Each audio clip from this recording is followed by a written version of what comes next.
আসসালামু আলাইকুম রহমতুল্লাহি ওয়া বারাকাতুহু। দেখেন ভাই, আমি এখন আছি জমিতে, কাজ করলাম, কান্দা কুন্দা ছোটাইলাম। ঠিক আছে, হাল হওয়ার কথা, হাল আসে নাই, ওই যে অনেক দূরে দেখা যাচ্ছে। দেখেন ভাই, এখানে সুন্দর গাড়া হচ্ছে, খালি দেখতেও মন চাচ্ছে গাড়াটা। দেখছেন, হেভি সুন্দর হচ্ছে।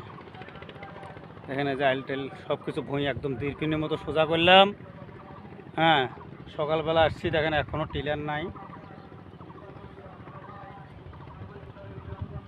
দেখেন ভাইয়েরা, আমার ভিডিওটা দেখে কখনো উপর দিকে ঠেলা দিবেন না ভাই, প্লিজ দয়া করে একটা লাইক, একটা কমেন্ট, একটা শেয়ার, একটা ফলো দিয়েন ভাইয়া।